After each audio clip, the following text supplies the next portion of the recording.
Okay, the digestive system. So with digestion, we're essentially taking food, we're chewing it up, and we're absorbing those nutrients in our body for our body to use.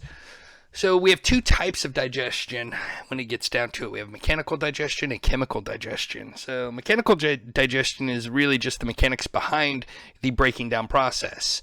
It is chewing, and then we do a little bit more mechanical digestion in the stomach as well, breaking food down into smaller pieces. Chemical digestion, we take these smaller pieces and we break them down using enzymes and relative components like that into the very building blocks and simple chemicals that they're composed of that we can then absorb. So we have two major components to our digestive system. We've got the alimentary canal and then our accessory digestive organs. So the alimentary canal, that's the pathway that runs all the way from your mouth to your anus, and it's a closed pathway in which food has to travel. When food goes in your mouth, it's got to come out your anus. And so with our canal, we've got our mouth. Food then moves into the pharynx, to the esophagus, into the stomach, into the small intestines, then the large intestines, and finally the anus. Now, our accessory digestive organs are just all of the things that help us in the process of digestion. So with this, we're talking about our teeth, our tongue, our salivary glands, our liver, our gallbladder, and our pancreas. And we will talk about all of these individually. But what we really want to know is what are the components of mechanical digestion, what are the components of the alimentary canal in order, and then let's know what are the accessory digestive organs as well. So with our alimentary canal, it is composed of 4 layers of tissue, essentially. So we've got our mucosa. This is the deepest layer. Then we got our submucosa, our muscularis, and then our serosa. So the next thing we want to know, what are the 4 layers of the alimentary canal? That's just a multiple choice question waiting to happen.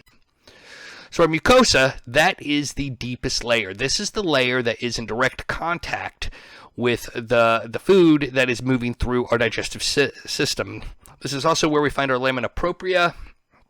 The lamina propria is just the layer of blood and lymph vessels, which help move absorbed nutrients. Then we got our submucosa, and it's really basic. It binds the mucosa layer to that muscularis layer. So think of the submucosa like double-sided tape, and we're going to use that to hold the mucosa and the muscularis layer together. Now, our muscularis layer is interesting because first, it starts out as skeletal muscle for the act of swallowing. We want to be in voluntary control of our skeletal muscle, so we use that with swallowing. And then we also, so it's skeletal muscle in the mouth, the pharynx, and the upper part of our esophagus. Once we get past that swallowing phase, it switches over to smooth muscle, and it stays smooth muscle pretty much throughout the rest of our tract, so our body can move the food through and start the absorption process without us having to physically think about it. Now, our muscularis layer, for the most part, for the majority of the tract, it's composed of 2 layers of muscle. I've got our circular fibers and our longitudinal fibers, which are pretty easy to distinguish. Our circular fibers encircle the alimentary canal, and our longitudinal fibers are going to run lengthwise along it. Now, in our stomach, we add a 3rd layer of oblique fibers, but we'll talk about that when we get there. But for the most part of the alimentary canal, we're talking circular and longitudinal muscle fibers. And then lastly, we have our serosa. This is the outermost layer of our alimentary canal.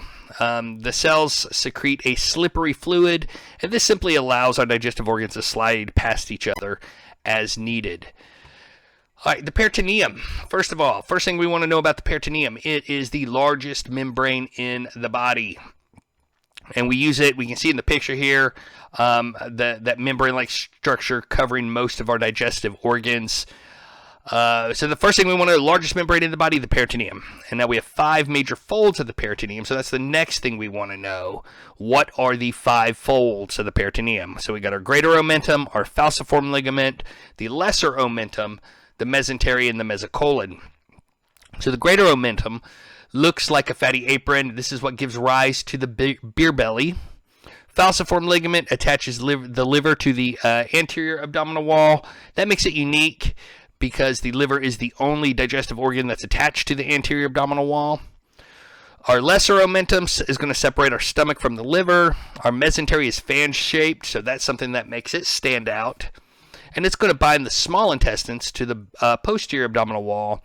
And then the mesocolon attaches the large intestines to the posterior abdominal wall. So the colon is a major portion of our large intestine. So mesocolon, think large intestines. So again, know what the peritoneum is, the largest membrane in the body, know what the 5 major folds of the peritoneum are, and then be able to distinguish each of the 5 major folds. What makes each one of them unique from the other ones? All right, neural innervation. So with neural innervation, we're just talking about the nerve supply. What nerves and how does our nervous system control our digestive system? So it's through the parasympathetic division of our autonomic nervous system. Remember, autonomic, we think automatic. And we refer to it as the enteric nervous system specifically. This gets defined as the brain of the gut. So the enteric nervous system is the brain of the gut. And we have 2 divisions to our enteric nervous system. I've got my myenteric plexus, which is responsible for moving the contents of my GI tract along that canal from one digestive organ to the next. Then I also have my submucosal plexus, which is responsible for all the enzymes and digestive fluids that get secreted from these various organs along the tract. So what we want to remember about our plexi here of our enteric nervous system, M for myenteric, M for movement. So my myenteric plexus is responsible for the movement of things through my digestive system. My submucosal plexus, S for submucosal, S for secretions. So my submucosal plexus is responsible for all of the things that get secreted to help that digestive process. And together, these two we call the enteric nervous system, the brain of the gut. All right, so let's get into the mouth. So with the mouth, of course, this is the beginning of the canal. Our term for chewing is mastication. Mastication, chewing. And we have 5 muscles of mastication that we want to be familiar with. So first I've got my masseter. And that's my big kind of cheek muscle. Underneath that, if I peel that back, is the buccinator. So it's going to be a deeper muscle. And then I've got my medial and my lateral pterygoid muscles as well. And then finally, temporalis. I know my picture is blocking the last part of temporalis. We're losing the IS. I need to fix that picture. But you get it. Temporalis. So, 1, know that mastication is chewing. 2, know what the 5 muscles of mastication are. And then also, you need to be able to identify each of these muscles in this picture for the practical exam. Cheeks form the lateral walls of our mouth. Nothing crazy about that. Lips, labia is our term for lips in Latin. Labia is lips. So highly sensitive to temperature and texture. We're primarily talking about our orbicularis oris muscle. Remember, that's our orb-shaped muscle or circular muscle that surrounds the mouth. And each of our lips are attached to the gum by this little piece of tissue called the labial frenulum. So the labial frenulum attaches your lips to your gum so your lips just aren't flopping all over the place. The tongue provides friction, skeletal muscle, and we use our tongue to move food strategically kind of underneath our teeth while we're chewing. Underneath our tongue, we have the lingual frenulum, which we can see in the picture, that little piece of tissue that attaches your tongue to the bottom of your mouth. That way your tongue's not flopping back and blocking your airway when you're trying to sleep or whatnot. And the root of our tongue is actually anchored to the hyoid bone. So we got our lingual frenulum, not to be confused with the labial frenulum. Don't get those mixed up. All right, we got papilla on the tongue to give it a rough texture. They also house our taste receptors, specifically our taste receptor cells, which we call gustatory cells. Gustatory cells is the real name for your taste buds. And there's 5 basic tastes: sweet, sour, salty, bitter, and umami, which is the flavor of something savory. All right, we got fauces at the back of the mouth. Remember, that's just the opening between the mouth and our throat, our pharynx specifically. The palate on the roof of our mouth. What the palate does for us is it makes it possible to chew and breathe at the same time. I've got a hard palate up in the front of my mouth, closer to my face, and then the soft palate is kind of back behind that, and it extends down and forms the uvula. Soft palate becomes the uvula. So the uvula we use to close off the nasopharynx during swallowing, and that just prevents any food or liquid from getting up into our nasal cavity and causing problems with our respiratory system. All right, teeth. Accessory digestive organs in the mandible or the maxilla, 2 sets of teeth. The first set, our baby teeth, that's actually our deciduous set. Lots of trees are deciduous. Excuse me. And just like trees lose their leaves, little kids lose their teeth. So our deciduous set is our first set of teeth. That's our baby teeth. And there's 20 teeth in total in that first set. They get replaced by our permanent dentition, our final set of teeth. And there are 32 teeth in that permanent set. Now, we have 4 different kinds of teeth that we need to be able to identify, one for the practical exam and be able to recognize for the written test. So the incisors, those are our front teeth. There's 8 in total, which means I've got 4 on the top, 4 on the bottom, and they're centrally or laterally based, meaning if I point to my upper, middle front tooth, that's going to be my right upper central incisor, and then next to it is my right upper lateral incisor. On the other side, I've got my left upper central incisor, and then next to it, my left upper lateral incisor. But we have to be that specific when we're identifying all of these teeth. We have to know left, right, top or bottom, upper or lower, whatever term you want. And then if there's multiple sets of those teeth, in this case, they're centrally or laterally based. When we get into like the molars, it's our first, second, or third.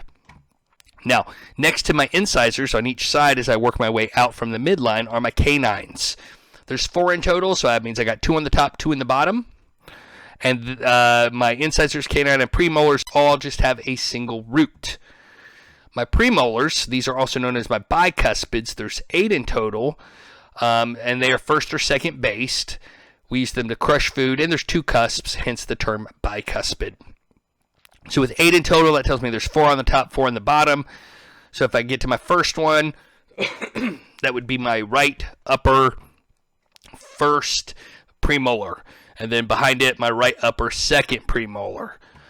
And then my molars, there's 12 in total. So I've got 6 on the top, 6 on the bottom. First, second, or third. That third set is what we also call our wisdom teeth. Now, something interesting about our molars is our maxillary molars, our upper molars, only have 3 roots, where my mandibular molars down in the bottom have 2 roots. So, with my molars, again, I've got my right upper first molar, my right upper second molar, and my right upper third molar in order, going front to back. Now, teeth get anchored in place by a set of periodontal ligaments. There's several of them. They act as a shock absorber during chewing, and our teeth are partially covered by gingiva, which is our new term for gums. Now, just generically, when we look at a tooth, we've got the crown, the root, and the neck. The crown is the part of the tooth that we can see. And all of the tooth that we can see, that's the crown. The root is all of the tooth that we can't see. And then right at the gum line, where the two meet, is where we're going to find the neck of the tooth, right at the gum line. All right, so when we're looking at a tooth, internally, we've got dentin. And dentin forms the majority of the tooth. That's why we call dentists, because of the tooth is mostly dentin. It gives it's calcified tissue, gives it its basic shape. Dentin in the root, so the part of the tooth that we can't see, is covered by cementum. The tooth above the root that we can see is covered by enamel. So dentin forms the majority of it. It's covered by cementum and enamel. Enamel is on the crown. Cementum is on the root. And we just want to note with enamel, this is also the hardest substance in the body. Now, under the dentin, we have our pulp cavity. And in the pulp cavity, we have our pulp, which is kind of like the lifeline to the tooth itself. That's where we're going to have our blood vessels coming in and out, our lymphatic vessels, the nerves, and everything to keep that tooth alive is going to be found in the pulp cavity. And then we got the root canal, just a narrow extension of that pulp cavity. And at the bottom of our root canals, we have apical foramen. And this is the only way in or out of the tooth is through these little holes, the apical foramen. So in our picture here, on the left side first, we can see the crown. Part of the tooth we can see, the neck, where the tooth meets the gum line, and the root. On the opposite side, on the right side, we can first see our enamel covering up the dentin above the gum line. Then we can see the dentin itself in that yellowish tan color. Gingiva, the gums. Then in the middle, we've got pulp in the pulp cavity where we can see the nerve and the blood vessels coming in. Then we got cementum, just that thin white layer going all the way around that dentin in the lower half of our tooth. The root canal, we can see how we've got that narrow extension of the pulp. Alveolar bone is just the tooth section of our tooth bone holding it in. And then it's pointing to a periodontal ligament, but look how many there are. There's got to be like 25-ish periodontal ligaments here anchoring this tooth in place. And then at the bottom are apical foramen, where the nerve and the blood vessels are getting in and out of the tooth. So absolutely know this picture for the practical exam. You will see this again. All right, so with our sets of teeth, what we want to know about this is we start in the back on the upper right-hand side and count that as number 1. We follow it all the way around to number 16, still in the upper teeth. Then we drop down to the back left-hand side and continue with 17, 18 around to number 32. So each tooth has a number that we want to be familiar with, and it's pretty easy. You just got to know where to start, and then you just count all the way around until you get back to that tooth, 1 through 32. So here's a picture showing you all of the names. The only thing that they leave out of these names that I wish they put in was upper and right versus lower and left when it comes to each of these teeth, so we can pinpoint that individual tooth. All right, dental caries. That's the actual medical term for cavities. It's a breakdown of the protective layers, leaving a hole in the tooth. The cause of cavities is acid from bacteria dissolving the hard tissues of the teeth. The acid is produced by bacteria when they break down food, debris, or sugar on the tooth surface. All right, salivary glands produce and release saliva. There are 3 sets of salivary glands that we're interested in. The parotid gland is the big one, located kind of in between your mouth and your ears. We find it between the skin and the masseter muscle. And then we got our sublingual glands, meaning under, lingual meaning tongue. So sublingual, we find these under the tongue. And then our submandibular glands we're going to find kind of under the mandible bone in the floor of the mouth. So be able to identify these 3 glands. This would be another fair game picture for the practical, but we're really just focusing on the glands here. So what is saliva? What is your spit? It's extracellular fluid that gets produced and secreted by the cells of our salivary glands. It is 99% water, so it's mostly just water. 1%, the remaining 1% is made up of enzymes, probably the most important component to it. And they're going to begin to digest starches and fats. They also help break down any food particles trapped in those dental crevices. But we also have electrolytes, mucus, white blood cells, and antimicrobial proteins. So I would know what are the 5 components, well, there's really 6 components if we include the water, of saliva. So water, enzymes, electrolytes, mucus, white blood cells, and antimicrobial proteins are all found within our saliva. Mastication, again, is chewing. We already said that. Mechanical digestion is going to mix the food with the saliva. Food gets reduced to a soft, flexible, easily swallowed mass called a bolus. So your chewed up food mixed with your spit is called a bolus, and it just makes it easier to swallow. So we got 2 enzymes that we're interested in here. I got salivary amylase, which is going to begin digestion of the starches, and then lingual lipase, which will break down our dietary triglycerides once we reach the stomach. So salivary amylase, we're breaking down our carbs. Lingual lipase, we're breaking down our lipids. Lipase tells us this is an enzyme that goes after lipids. All right, the pharynx, funnel-shaped tube that runs from our internal nares to the esophagus posteriorly, and the larynx. We looked at this last time, this exact picture. Know this picture again for this practical exam. But this time, instead of going down the larynx, we're going down the esophagus and hitting up the digestive system. So we divide our pharynx into the nasopharynx, oropharynx, and laryngopharynx. We can see those in the picture respectively.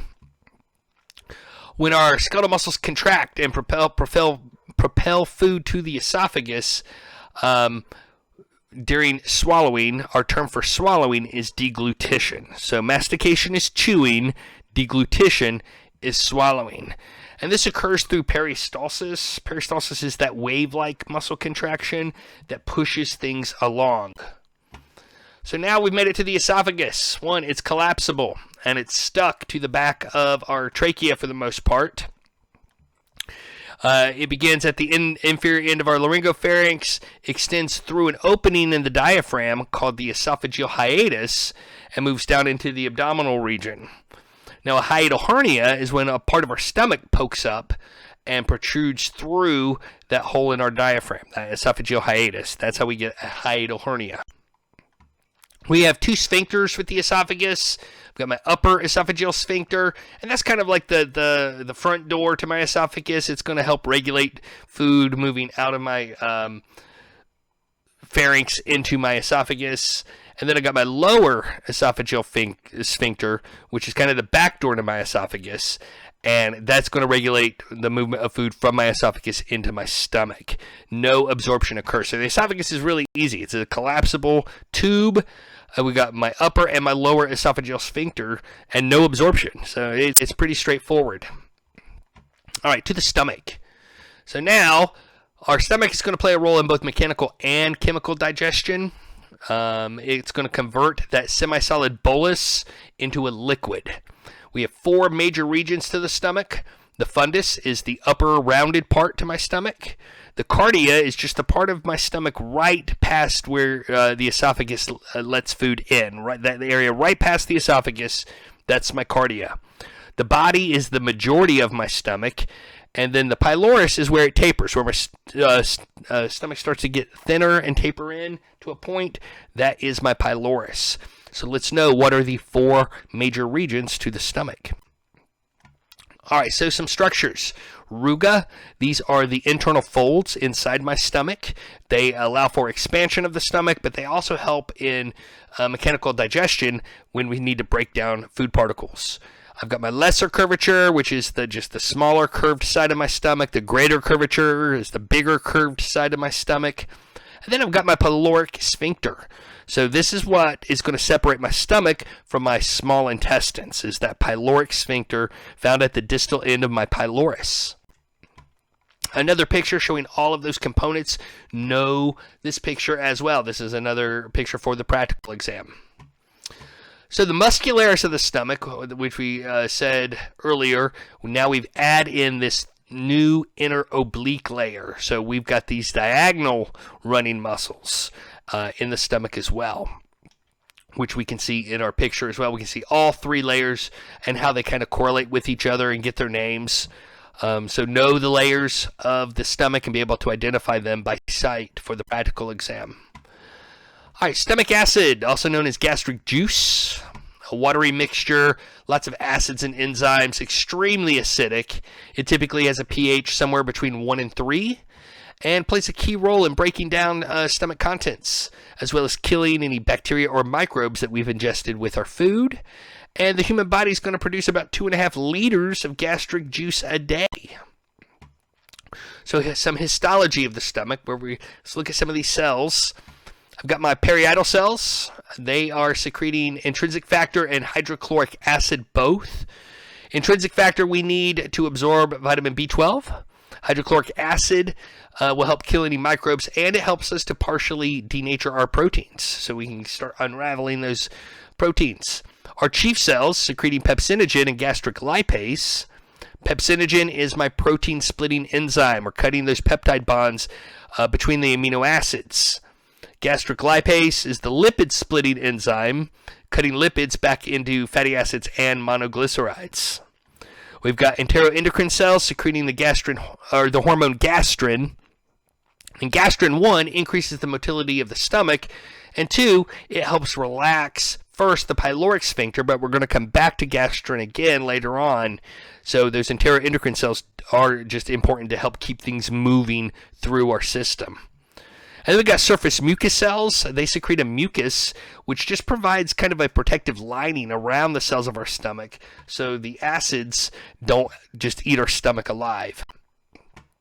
Mixing waves in the stomach occur every 15 to 25 seconds, and they are facilitated by this new third oblique muscle layer of our muscularis. So this watery, soupy liquid now we refer to as chyme. Chyme. Soupy food mixed with gastric juice secretions, and each of these mixing waves is going to move about 3 milliliters of chyme into the duodenum. Now, when it comes to our emptying things out of our stomach, carbs go first. They're just the easiest thing to break down, so we get rid of them right out of the gate. Then proteins, and finally lipids. Lipids are the most complicated and the hardest thing to break down, so we save those for last. Give them that much more time in the stomach. All right, coils from the small intestines. It starts at our pyloric sphincter of the stomach, and it runs all the way to the ileocecal sphincter of the large intestines. So all in all, it's about 10 feet long, and this is where most of the digestion and absorption of nutrients occurs. The small intestines is the main guy in the digestive system for absorption. So we have 3 major parts to our small intestines. I got the duodenum, which is the first part and the shortest part. Then in the middle, I've got the jejunum, which is going to be about 3 feet long. And then the last part, and also the biggest part, is the ileum, and it's going to be about 6 feet long. So the main function of the small intestines is to absorb as many nutrients as possible from the chyme as it passes through. And we have a couple of cells that help us do that. One, we've got absorptive cells, releasing enzymes that digest nutrients and absorb them from the chyme. Goblet cells secreting mucus, because that's what goblet cells always do. I've got Paneth cells secreting lysozyme. So lysozyme is a bactericidal enzyme, plays a role in controlling those microbial populations in our intestines. So we got good bacteria, we got bad bacteria. We can kind of keep it under control through lysozyme from our Paneth cells. We got enteroendocrine cells secreting various hormones that help, and we got intestinal glands secreting intestinal juice. Now, intestinal juice is a pale yellow watery secretion made of hormones, digestive enzymes, mucus, and neutralizing substances that get released from our small intestines. This juice helps neutralize hydrochloric acid coming from the stomach and releases hormones into the bloodstream that contain the digestive enzymes and just really help that process of digestion and absorption of the food. Now, also in our small intestines, we get our lymphatic nodules, aka my Peyer's patches, which are going to help defend against any pathogens that have made it past the stomach. All right, we get our villi, which are just little finger-like projections. We can see them in the picture sticking up. And microvilli, which we can also see in the lower picture, which are just even smaller little finger-like projections. But both my villi and my microvilli is what we drag through the food as it makes its way through the small intestines. And these are the guys that are really doing that absorption, where as they get dragged through the food, they're absorbing the nutrients that they can. So segmentation. With the small intestines, this is a localized mixing and a sloshing back and forth with the circular muscle contractions, and this helps mix the chyme with our digestive juices. We're going to expose as much of that food to as much of the digestive juices as we can. This also brings food in contact with that mucosa layer so we can start absorbing it. Peristalsis, again, that wave-like contraction moving food through the intestines. And then we got circular folds, better known as plica circularis. Pretty much everybody calls them plica circularis. Permanent folds that increase the surface area and force the chyme to spiral as it passes through the lumen. And that's what we can see in our picture. We see these little folds sticking out. So as food starts making its way through, it kind of gets pushed up one side before flopping back down. Think of kind of like clothes flopping around in a dryer. That's kind of what happens in our small intestines because of these plica circularis. It forces the food up, and that exposes all of the food to these digestive enzymes. And typically, chyme is going to stay in our small intestines for about 3 to 5 hours, so we get the chance to absorb as much of it as we can. All right, the pancreas, 5 to 6 inches long. I got a head, a body, and a tail. We can see that in the picture here. Very easy, head, body, tail. And it produces about 1.2 to 1.5 quarts of pancreatic juice each day. Remember, we talked about the pancreas already when we did the endocrine system, but only 1% of my 1% of my pancreas is dedicated to the endocrine system. And with that, we got our islets of Langerhans, our pancreatic islets secreting glucagon and insulin and somatostatin as well. The other 99% of my pancreas is dedicated to the digestive system. So for the digestive system, my pancreas secretes pancreatic juice. This contains water, salts, sodium bicarbonate is the big thing here, and several enzymes. So sodium bicarbonate buffers acidic gastric juice in the chyme and creates that proper pH for the small intestines. What we don't want to do is move the food out of our stomach directly into our small intestines and not have a backup plan to neutralize those acids, because those acids from our stomach are just going to absolutely ravage our small intestines and just destroy it.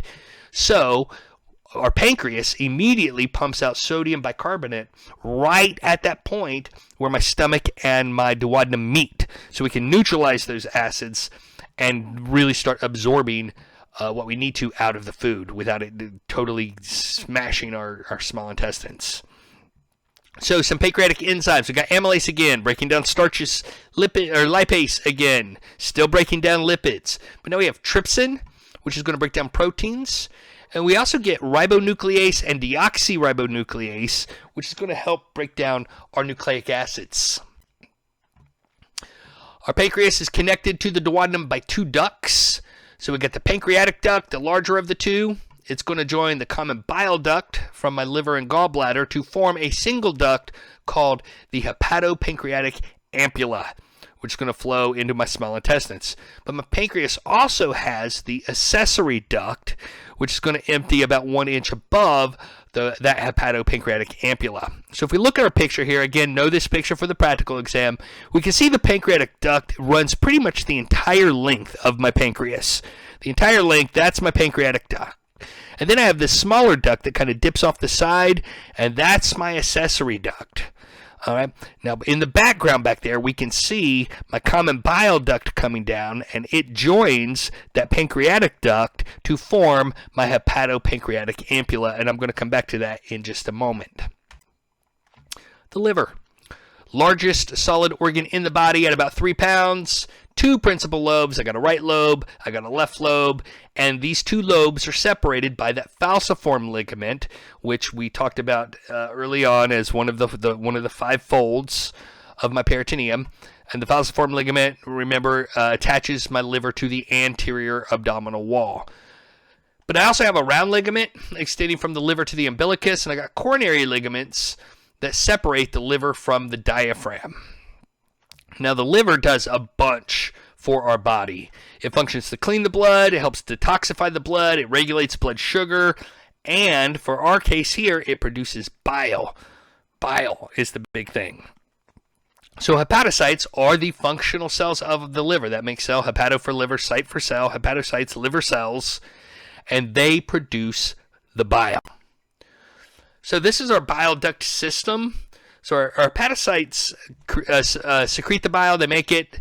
When it's secreted, it flows into bile canaliculi. Canaliculi just means little canals or little channels. So think of them like gutters almost. So when the hepatocytes secrete the bile that they've made, it flows into these little gutters, these bile canaliculi, and then it passes, these little gutters lead into the bile ducts. The bile ducts merge to form my right and my left hepatic ducts. So my right hepatic duct is coming from the right side of my liver. The left hepatic duct is coming from the left side of my liver. They are going to unite to become my common hepatic duct because I'm still in the liver here. My common hepatic duct is going to join the cystic duct from my gallbladder, which is kind of embedded in my liver, and that forms my common bile duct. Then my common bile duct merges with that pancreatic duct to form the hepatopancreatic ampulla, which empties everything into the small intestine. So at that one junction, at the hepatopancreatic ampulla, I get my secretions from the liver, the gallbladder, and the pancreas right at the very beginning of my small intestines. So know this pathway in order. Back at that picture, now we cannot see the hepatocytes. We cannot see the bile canaliculi, and we can't really see the bile ducts just yet. Where we pick up in this picture is with my right hepatic duct on the right side and my left hepatic duct on the left side of the liver, from the right lobe and the left lobe, my left and right hepatic ducts. Then we can see how they merge together to form that common hepatic duct. Then we've got our gallbladder kind of in the background back there. Its one duct is the cystic duct. So when my cystic duct combines with my common hepatic duct, it forms my common bile duct, because both the cystic duct is secreting bile and my right and left, or my common hepatic duct is also secreting bile. So this becomes my common bile duct, and that's what merges with my pancreatic duct. So again, know this picture, know the duct system. So bile, also known as gall, is a yellowish-green fluid produced by the liver that aids in the digestion of lipids in the small intestine. So that's what our liver is helping us do. It's helping us break down these large, complicated lipid molecules. Bile is produced continuously by the liver, and it's stored and concentrated in the gallbladder. So that's all our gallbladder is doing, is kind of hanging out on the backside of our liver, storing any extra bile that we are producing. Hepatocytes are going to secrete about 1 quart of bile each day. Bilirubin is that principal pigment in bile, and it's derived from the breakdown of red blood cells, which makes sense because our liver helps to clean our blood. All right, the gallbladder, pear-shaped, 3 to 4 inches long, located in a depression on the back of the liver. So we can kind of see that in the picture. The liver actually has a little depression where the gallbladder sits. Its function, again, is to store and concentrate the bile that is produced by the liver until we need it. The cystic duct connects the gallbladder to the common bile duct.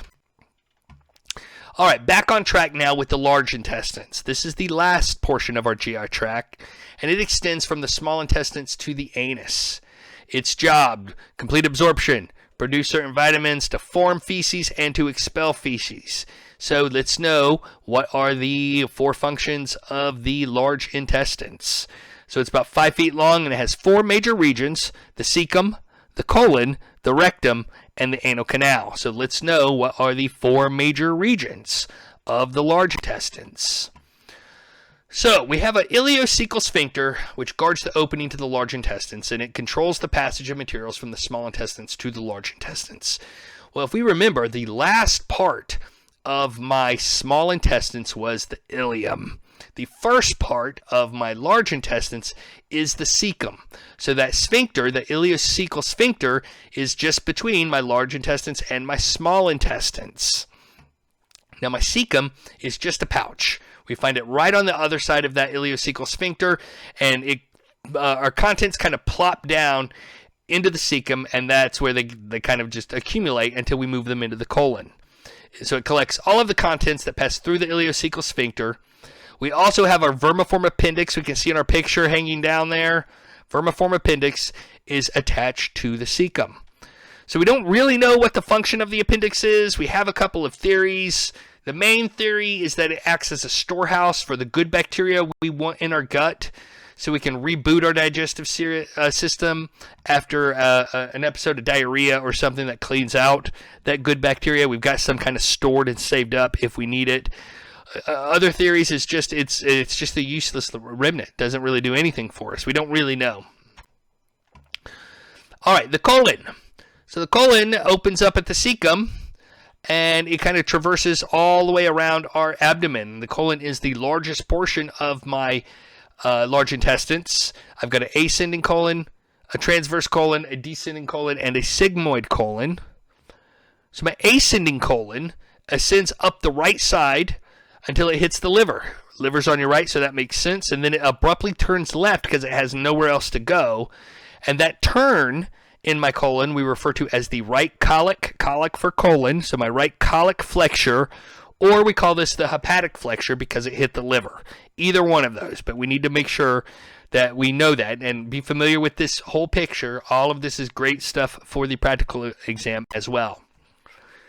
My transverse colon travels across the abdomen, underneath the spleen to the left side where it's going to hit my spleen and then have to turn downward. That downward turn is called my left colic flexure or my splenic flexure. The descending colon descends down to about the level of the iliac crest.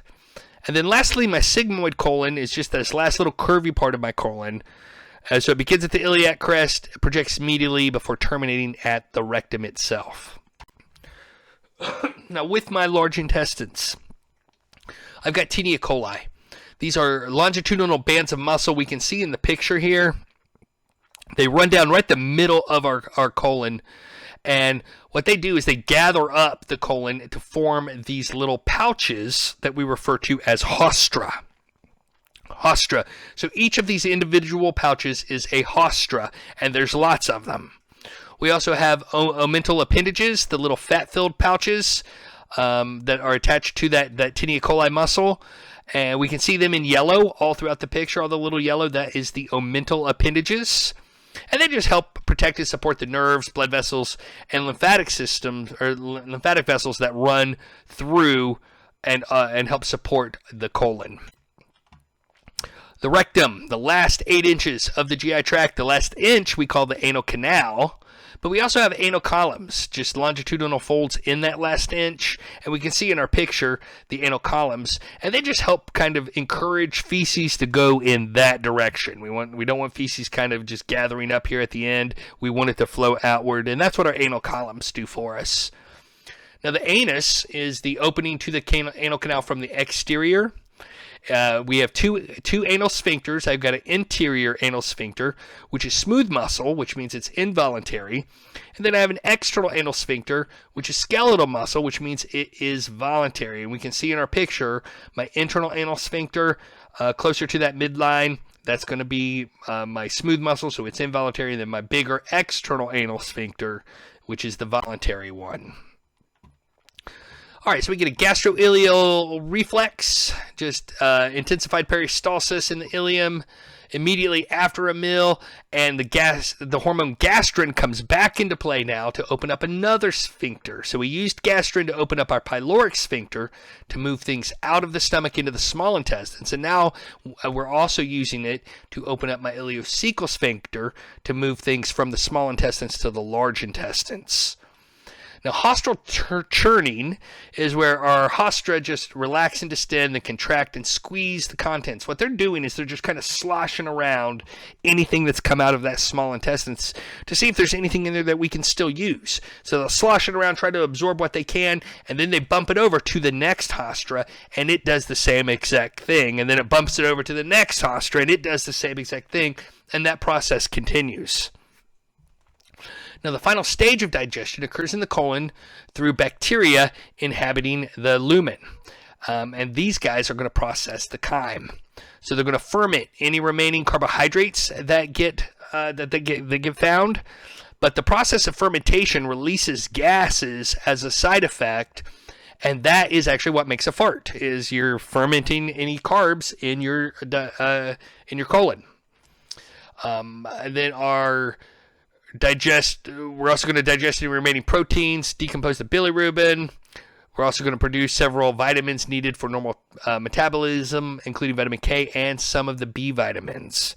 So absorption typically is going to be for water, a couple of ions, sodium chloride specifically, and vitamins. Most everything else has already been snatched up by the small intestines. So we're seeing what we can find, and we're going to absorb that. Chyme has now been in the large intestines for 3 to 10 hours.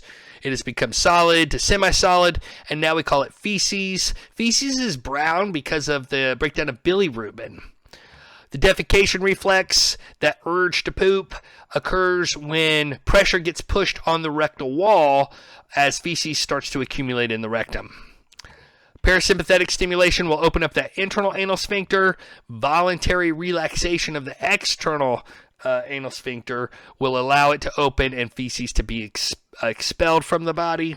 And all of that can be factored by things like diet, health, and stress can all play a role in your digestive health. So the digestive phases are pretty straightforward. The cephalic phase is your brain getting your body ready to eat.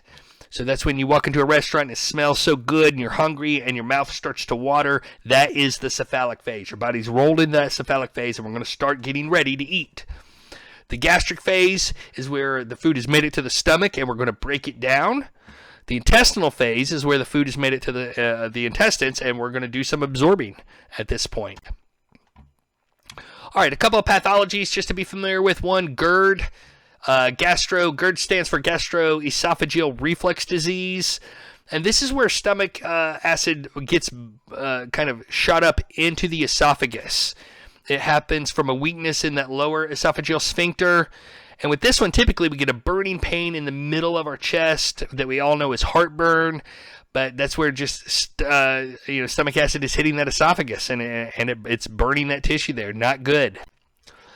Peptic ulcers, we get a burning or gnawing pain in the center of our abdomen. Now we have two types, and it's all depending on where it's located. So gastric ulcers are going to be in the stomach. Duodenal ulcers are going to be in the intestines. And we can look at this with food. So if the patient eats and it gets better, then it's probably a duodenal ulcer. If it gets worse, then it's probably a gastric ulcer. And typically, these are caused by such things as like NSAIDs or the H. pylori. Gallstones.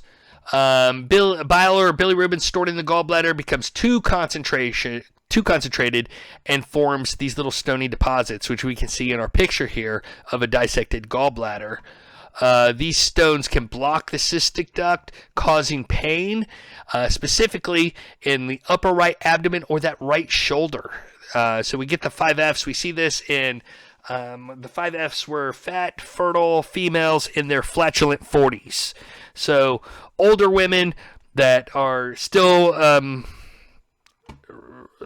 able to have children, that are overweight and farty, for other words. If they start complaining of right shoulder pain, we immediately think this is gallstones or there's something going on with the gallbladder. Is what we should think. All right, celiac disease, an autoimmune reaction to gluten. Gluten is the protein found in things like wheat, rye, and barley. So the grains, the protein found in grains.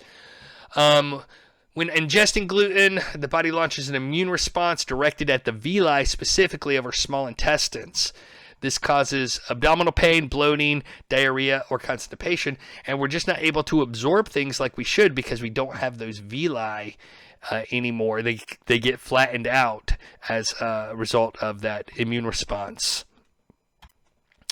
Hemorrhoids. So hemorrhoids, painful, itchy, swollen veins found in the anus and the lower rectum. You know, about 75% of adults over the age of 45 will have hemorrhoids at some point in their life. Causes chronic constipation or chronic diarrhea, prolonged straining during bowel movements, and lack of fiber in the diet. So eat more fiber, drink more water, exercise to avoid the world of hemorrhoids. All right, so that is it for the digestive system. Good luck.